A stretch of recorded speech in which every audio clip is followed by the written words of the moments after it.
Welcome again. आज हम करेंगे MCQs of limiting reagent in stoichiometry. देखो, सिनर्जी टोटेक में आप लोगों के लिए केमिस्ट्री की class 11, chemistry class 12th, chemistry class 10th और फिजिक्स क्लास 9 to 12th आपको कंटेंट मिलेगा और मिलता रहेगा। तो उसी में अपन अभी क्लास 11th का चैप्टर चल रहा है। आपको अगर कोई भी रिलेवेंट टॉपिक लगता है जो आपके किसी फ्रेंड को या आपको नीड है, तो आप इस चैनल की प्लेलिस्ट पे देख सकते हैं।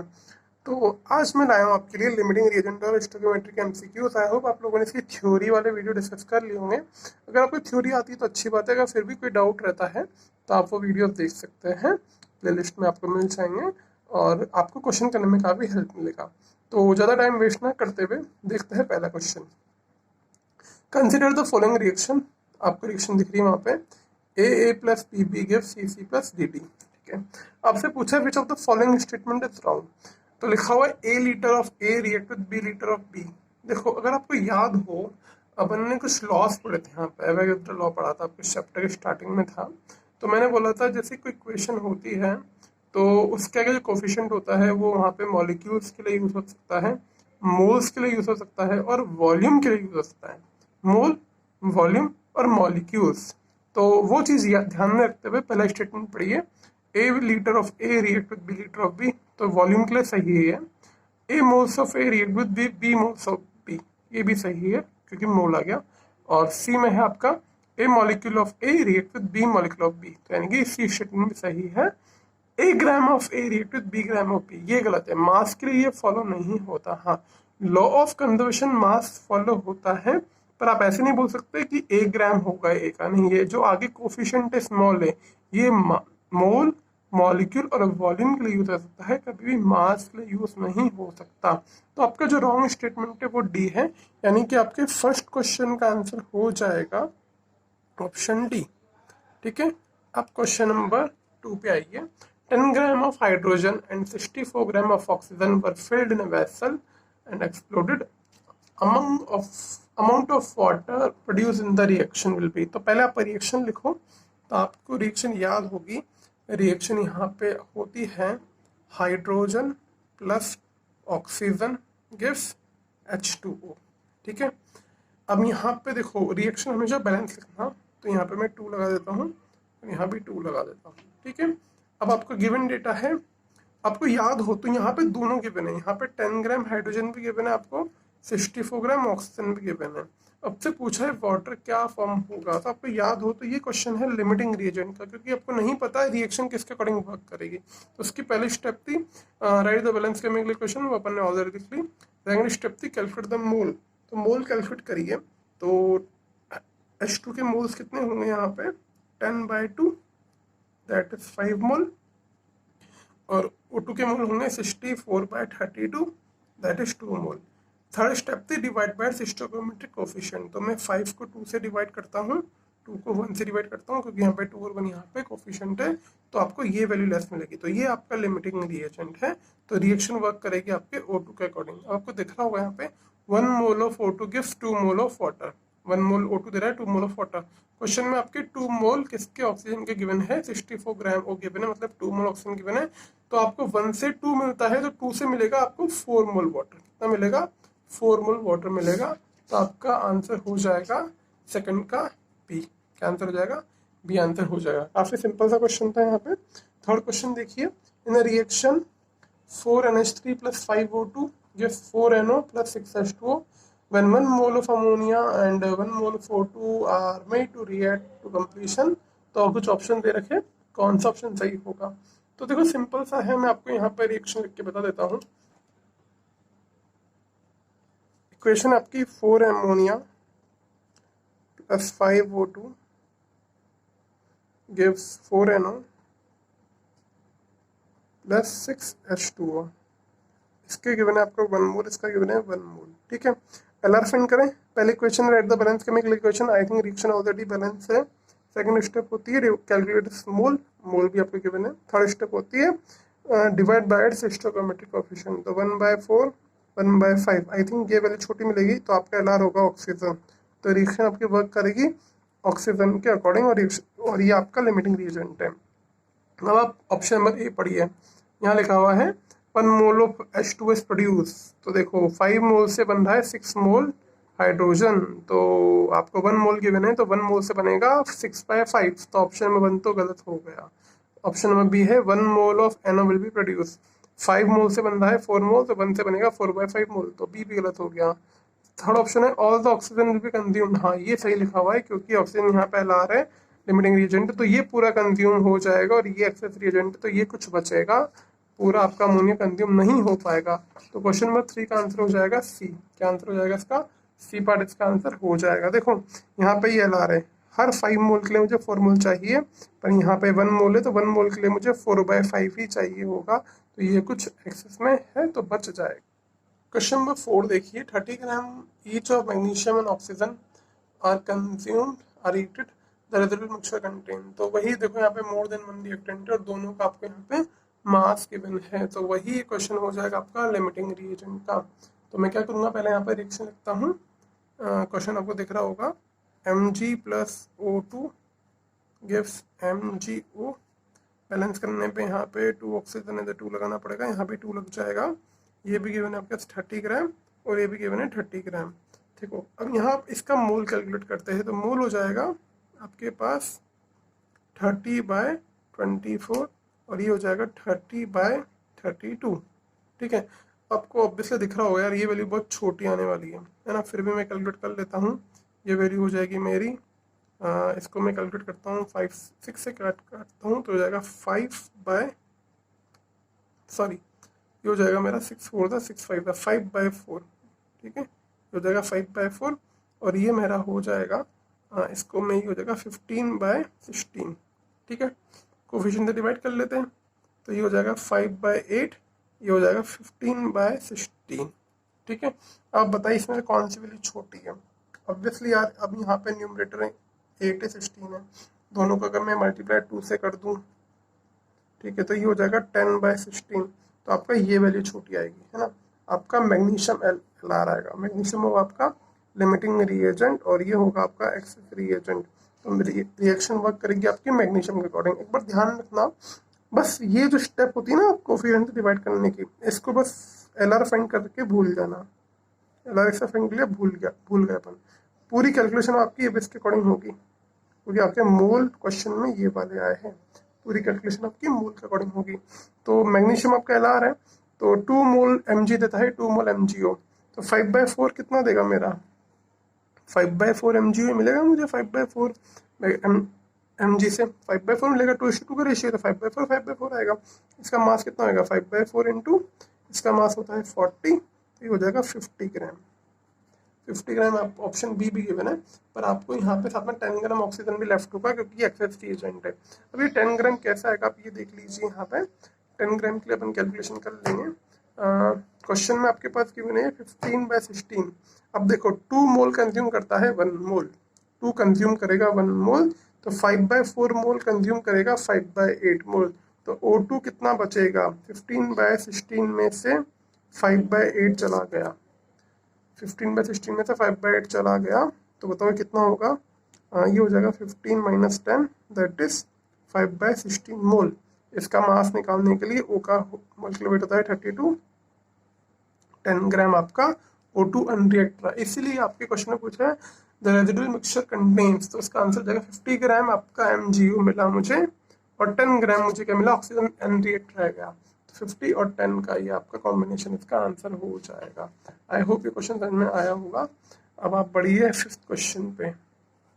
5th क्वेश्चन बोल रहा है आपका 1 gram magnesium is burned with 5.6 gram of O2 in close vessel, which reaction is left in excess and which reactant is left in excess and how much. तो वही क्वेश्चन है यार ये लिमिटिंग रिएजेंट का, आपको यहाँ पे 1 ग्राम मैग्नीशियम दे रखा है और आपको 0.56 ग्राम O2 दे रखा है, तो क्वेश्चन आप खुद ट्राई करिए, इजीली हो जाएगा, नहीं आता तो मुझसे पूछ लीजिए। देख लो 2014 का क्वेश्चन है IPMT का, प्रीवियस क्वेश्चन में 30 ग्राम गिवन था, यहाँ पे ये 30 की जगह 1 गिवन है और ये 0.56 गिवन है, इसको ट्राई करिए, इसका आंसर आएगा ए। ठीक है, इसका आंसर आएगा ए, और आप सॉल्व कैसे करते हैं मुझे कमेंट बॉक्स में मेंशन कर सकते हैं। ठीक है, क्वेश्चन नंबर 6 में करवाता हूँ, ये तो ए आंसर हो जाएगा। क्वेश्चन नंबर 6 करवाता हूँ मैं, क्वेश्चन नंबर 6 पढ़िए। 0.5 mole of BaCl2 is mixed with 0.20 mole of sodium phosphate. तो रिएक्शन लिखो BaCl2 mix with sodium phosphate that is Na3PO4।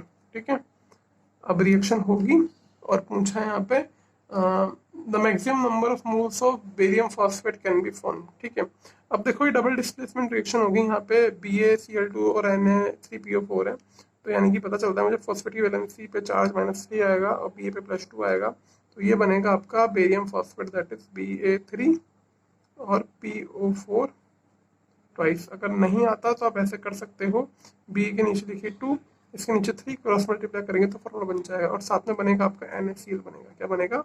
NaCl बनेगा, क्योंकि दिस और दिस हो गया तो ये कटायन और ये आयन मिक्स हुआ तो ये कटायन और ये आयन मिक्स होंगे। बैलेंस करने के लिए क्या करेंगे, यहाँ पे 3 बेरियम आए तो ऑब्वियसली मुझे 3 लगाना पड़ेगा। यहाँ पे फॉस्फेट मेरे कितने आ रहे हैं, यहाँ पे 2 हो गए तो मुझे यहाँ पे 2 लगाना पड़ेगा, ये पूरा एक ग्रुप है। ठीक है, सोडियम मेरे हो गए 6 और क्लोरीन मेरे हो गए 6, तो यहाँ 6 लगाना पड़ेगा। ठीक है, अब क्वेश्चन में पूछा है maximum number of barium phosphate can be form. अब बताओ आपके यहाँ पर है ये गिवन है 0.5 मोल और ये गिवन है 0.2 मोल। मोल गिवन हो गया, स्टोइकियोमेट्रिक कोएफिशिएंट से डिवाइड करिए, बताओ ये वैल्यू आएगी 0.5/3, ये आ रही है 0.21, कितनी आएगी 0.1, 0.5/3 और ये आ रहा है 0.1। कौन सी वैल्यू छोटी है? ऑब्वियसली ये वैल्यू छोटी है, तो ये आपका LR हो जाएगा। अब काम खत्म इसका, अब LR ये हो गया, रिएक्शन वर्क करेगी इसके अकॉर्डिंग। ठीक है, अब बताइए 2 मोल देता है मेरा 1 मोल ऑफ बेरियम फॉस्फेट, तो 0.1 मोल कितना देगा ये? 2 से 1 मतलब हाफ मिल रहा है, तो 0.1 से 0.1 का आधा मिलेगा। ठीक है, देखो 2 मोल से 1 मोल मिलेगा, तो क्वेश्चन में मोल कितने गिवन है इसके? 0.2 मोल गिवन है, 0.2 मोल गिवन है, तो 0.2 मोल का आधा दैट इज 0.1 मिल जाएगा, ये मिलेगा 0.1 मोल, क्योंकि ये 0.2 मोल था उसका हाफ मिलेगा 0.1 मोल, दैट इज आंसर हो जाएगा आपका डी, इसका आंसर हो जाएगा। आई होप ये क्वेश्चन समझ में आया होगा, काफी सिंपल क्वेश्चन था। ठीक है, अब बढ़ते हैं नेक्स्ट क्वेश्चन की तरफ। क्वेश्चन नंबर 7 देखिए, 8.6 gram of hexane burn completely in oxygen, how many moles of CO2 are produce. तो बच्चों ये वही चीज है, कंबशन वाली रिएक्शन है ना, हाइड्रोकार्बन दे रखा है हेक्सेन। अब क्लास 10 की नॉलेज यूज करते हैं अपन, हेक्सेन मतलब अल्केन, CnH2n+2 इसका जनरल फार्मूला होता है, तो यहाँ पे C6H14 हो जाएगा। ठीक है, इसको बर्न करेंगे ऑक्सीजन में तो आपको मिलेगा CO2 प्लस H2O। अब रिएक्शन बैलेंस नहीं है, 6 कार्बन है तो यहाँ पे 6 कार्बन हो जाएंगे और यहाँ पे हाइड्रोजन 14 है तो ये 7 हो जाएगा। ठीक है, और ऑक्सीजन देखो यहाँ पे 12 और कितना हो जाएगा ये 7 19, तो मुझे यहाँ पे 19/2 करना पड़ेगा। ठीक है, नहीं तो 19 हो आ जाए। अब इसको पूरी रिएक्शन को 2 से मल्टीप्लाई करिए, 2C6H14 plus 19O2 gives 12CO2 plus 14H2O। ये आपकी बैलेंस केमिकल इक्वेशन हो गई। ठीक है, अब आपको इसका मास गिवन है 8.6 ग्राम, तो पहले तो मैं इसका मोल निकालूंगा, मोल निकालने के लिए इसका मोल वेट निकालूं तो ये हो जाएगा 12 × 6 प्लस 14। ठीक है, 12 6 होता है 72, 72 में 14 ऐड करोगे तो आएगा 86, तो इसका मोल हो जाएगा 86 डिवाइड बाय 86, 0.1 मोल। अब रिएक्शन वर्क कर रही है आपके इसी के अकॉर्डिंग, क्योंकि ये तो 8 से लेंगे अपन ऑक्सीजन, तो ये लिमिटिंग रिएजेंट होगा। 2 मोल दे रहा है मेरा कितना 12 मोल। ठीक है, 2 मोल दे रहा है 12 मोल, आप चाहो तो यहाँ से भी यूज कर सकते हो। 1 मोल दे रहा है 6 मोल, तो 0.1 देगा मेरा 0.6, कितना देगा 0.6, क्योंकि 1:6 का रेशियो चलता है यहाँ पे। ठीक है, तो आपका ऑप्शन नंबर क्या हो जाएगा? B is the correct answer इसका, तो 7 का आंसर हो जाएगा आपका बी। काफी सिंपल क्वेश्चन है, आई होप आपको समझ में आया होगा, है ना। इसका अगला क्वेश्चन करिए, आप 8th पार्ट करिए। क्वेश्चन नंबर 8 है the minimum quantity of H2S needed to precipitate 63.5 gram of copper plus ion will be approximately. अब देखो कॉपर +2 के आयन सबको दे रखे हैं और H2S से मैंने रिएक्शन कराई, तो ऑब्वियसली यहाँ पे हाइड्रोजन डिस्प्लेस होगा, तो ये बन जाएगा copper sulphate CuS, sorry copper sulphate नहीं CuS बनेगा, सल्फेट तो SO4 होता है ना, और ये हो जाएगा 2H+। इसका मास गिवन है आपको 63.5 ग्राम, और H2S का मास आपको पूछा नहीं है, आपसे पूछा है मुझे H2S कितना चाहिए। ठीक है, तो पहले देखो रिएक्शन बैलेंस है या नहीं है। यहाँ पे हाइड्रोजन 2 है, यहाँ भी 2 रखा हुआ है, कॉपर कॉपर सब चार्ज 2 चार्ज भी 2 आ रहा है, तो बैलेंस रिएक्शन है। अब ये आपकी पीपीटी बन रही है। अब देखो यानी कि 1 मोल कॉपर के लिए मुझे 1 मोल H2S रिक्वायर्ड होगा। 1 मोल कॉपर के लिए 1 मोल H2S रिक्वायर्ड है। तो पहले मैं इसका मोल निकालूं 63.5, कॉपर का मास भी 63.5 ही होता है, तो कॉपर का 1 मोल गिवन है, तो ऑब्वियसली मुझे H2S का भी 1 मोल ही रिक्वायर्ड होगा। अब 1 मोल का मास कितना होगा, 2 + 32 दैट इज 34 ग्राम मेरा H2S का मास हो जाएगा। तो 8 का आंसर आ जाएगा आपका, सिंपल सा सी आंसर आ जाएगा। 8 तो काफी सिंपल सा क्वेश्चन था। आई होप आपको लोगों को समझ में आया होगा। ठीक है, अब अगला क्वेश्चन देखिए, how many moles of lead second chloride will be form a reaction between 6.5 gram of PbO and 3.2 gram of HCl। देखो ये भी सिंपल वही चीज़ है, बार बार वही सब चीज़ें आ रही है ना। तो मैं आपको हिंट दे देता हूँ क्वेश्चन कैसे करना है। आपको रिएक्शन में चाहिए PbO रिएक्ट कर रहा है HCl से, तो बनेगा लेड का क्लोराइड, वैलेंसी +2 है उसकी, इसमें बोल रहा हुआ है PbCl2 बन जाएगा, और साथ में बनेगा आपका वाटर, क्योंकि PbCl2 बन गया और HO बना लेंगे आपके वाटर। ठीक है, रिएक्शन आप बैलेंस करोगे तो आई थिंक यहाँ पे आपको क्लोरीन 1 है, 2 है, तो यहाँ पे 2 लिखना पड़ेगा, हाइड्रोजन 2 यहाँ पे 2, पूरी रिएक्शन बैलेंस हो गई। अब आपको यहाँ पे मास दे रखा है PbO का 6.5 ग्राम, और HCl आपको दे रखा है 3.2 ग्राम। तो वही चीज़ करो यार, पहले इसका मोल निकालो, इसका मोल निकालो, कोएफिशिएंट से डिवाइड करो, फिर देखो कौन है लिमिटिंग रिएजेंट है, उसके अकॉर्डिंग यहाँ पे किसके जो लिमिटिंग रिएजेंट होगा उसके अकॉर्डिंग रिएक्शन वर्क करेगी, और उसके अकॉर्डिंग PbCl2 फॉर्म होगा। अगर ये लिमिटिंग रिएजेंट आया तो 1:1 का रेशियो है, तो अगर ये जितना मोल होगा वही इतना मोल बनेगा। अगर ये लिमिटिंग रिएजेंट आ रहा है तो 2:1 का रेशियो, जितना ये बनेगा उसका आधा ये बनेगा, तब क्वेश्चन आंसर फाइंड कर लोगे है ना। तो इसका सॉल्यूशन खुद ट्राई करिए, वैसे इसका आंसर डी पार्ट आएगा, 9 का डी पार्ट आएगा, आप खुद ट्राई करिए, डाउट आता है तो मुझसे कमेंट बॉक्स में पूछिए। ठीक है, इसी तरह से नेक्स्ट क्वेश्चन है, 1 mole of magnesium nitride on the reaction with excess of water gives. ठीक है, अब आपको याद हो मैग्नीशियम नाइट्राइड है ना, पहले फॉर्मूला क्या होगा इसका ये देख लीजिए। फॉर्मूला कैसे लिखेंगे, मैग्नीशियम और नाइट्राइड का n, मैग्नीशियम की वैलेंसी 2, इसकी होती है -3, साइन को मत लीजिए, सिर्फ इंटीजर पार्ट लीजिए, क्रॉस मल्टीप्लाई करिए तो ये बन जाएगा आपका Mg3n2, जो कि आपका मैग्नीशियम नाइट्राइड। अब ये आपका रिएक्ट कर रहा है, किससे रिएक्ट कर रहा है, ऑन एक्सेस ऑफ वाटर, तो वाटर आपका ऑब्वियसली क्या होगा, एक्सेस में है, तो ये आपका ऑटोमेटिकली रिएमिटिंग रिएजेंट बन जाएगा, उसने खुद बोल दिया वाटर एक्सेस में है। ठीक है, अब ये रिएक्शन कराओगे तो क्या बनेगा, सॉल्ट है, ये सॉल्ट की वाटर से रिएक्शन कराते हैं, तो आपका एक बनेगा यहाँ पे हाइड्रोक्साइड पार्ट बन जाएगा यहाँ पे, क्योंकि MgOH होल्ड Mg के साथ जाएगा OH, और नाइट्रोजन और हाइड्रोजन की रिएक्शन हो जाएगी, तो ये बन जाएगा MgOH whole twice plus ammonia that is NH3। ठीक है, अब रिएक्शन को बैलेंस करने के लिए अब देखो यहाँ पे Mg3 है और यहाँ पे क्या है 1 है, तो यहाँ पे 3 इंटू करना पड़ेगा, नाइट्रोजन यहाँ पे 2 है, यहाँ पे 1 है, तो इसको 2 से इंटू करना पड़ेगा। अब चेक करिए हाइड्रोजन कितना हो रहा है, यहाँ पे हो रहा है 6 और 6 12, तो मुझे यहाँ 6 लेना पड़ेगा, O मेरा हो रहा है 6, तो यहाँ भी O मेरा 6 ही आ रहा है, तो रिएक्शन मेरी बैलेंस हो गई। अब बोला है 1 mole of magnesium nitrate on reaction with excess of water gives, तो 1 मोल से मुझे ये कितना मिलता है 3 मोल, और अमोनिया मिलेगा 2 मोल, तो बताओ कौन सा ऑप्शन आएगा। यहाँ पे अमोनिया का पूछा है इसने, और अमोनिया का पूछा है, तो अमोनिया का आंसर हो जाएगा आपका 2 मोल अमोनिया, तो 10th का आंसर हो जाएगा आपका ए पार्ट। ठीक है, काफी सिंपल सा क्वेश्चन था, इसमें ज्यादा कुछ था नहीं क्वेश्चन में करने के लिए। ठीक है, अब आपके देखो काफी सारे क्वेश्चन आएंगे, अभी वीडियो की लेंथ थोड़ी ज़्यादा हो रही है, तो मैं भी 10 क्वेश्चन ही डिस्कस करवा रहा हूँ, आपको आगे के क्वेश्चन मिलेंगे अगली वीडियो में, तो जुड़े रहिए और प्रैक्टिस करते रहिए, अपन और भी काफ़ी सारे अच्छे क्वेश्चन सॉल्व करेंगे।